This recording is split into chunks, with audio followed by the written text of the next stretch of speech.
ঢাকা বিশ্ববিদ্যালয়ে দীর্ঘ ৬ বছর পর ডাকসু নির্বাচনের হাওয়া বইতে শুরু করেছে।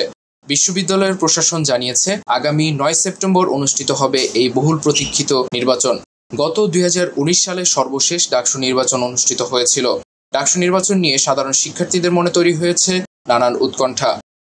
সাধারণ শিক্ষার্থী হিসেবে আমার যে এক্সপেকটেশন সেটা হচ্ছে, আমরা বিগত বছরে দেখে আসছি যে আমাদের গেস্ট রুম প্রথা ছিল, সিটের সংকট ছিল, হলের বিভিন্ন ধরনের দুর্নীতি হতো, এটা আমরা দেখে আসছি। এই হলে আবার আগের মতো সেই সিট সংখ্যা না চলে আসুক, যে গেস্ট রুম প্রথা যেন না চলে আসুক, কেন ডোমিনেটিং পার্টি যেন না চলে আসুক।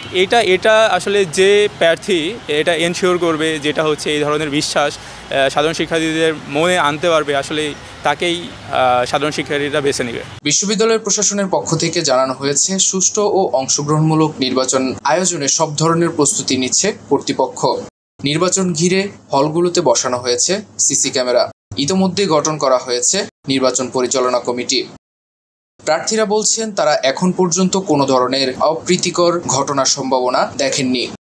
আমরা প্রশাসনের সাথে কথা বলছি এবং প্রশাসন যেন তার সর্বোচ্চ ক্ষমতাটা এই ডাকসু নির্বাচনে প্রয়োগ করে, যেন সুষ্ঠু একটি নির্বাচন হয় এবং শিক্ষার্থীদের যেই আপনার 19 সালে যে নির্বাচন, সেইখানে যেমন কারচুপির ঘটনা হয়েছে, সেইখান থেকে শিক্ষার্থীদের একটি সুন্দর নির্বাচনের প্রত্যাশা করে এবং আমি মনে করি যে সেই প্রত্যাশা, সেই আকাঙ্ক্ষা এবারে নির্বাচনের মাধ্যমে পরিপূর্ণ হবে।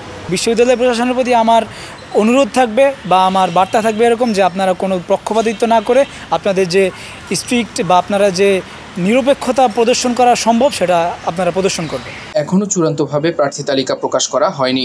এরই মধ্যে ডাকসু নির্বাচন ঘিরে ঢাকা বিশ্ববিদ্যালয়ে শুরু হয়েছে আলোচনা ও প্রস্তুতির তৎপরতা।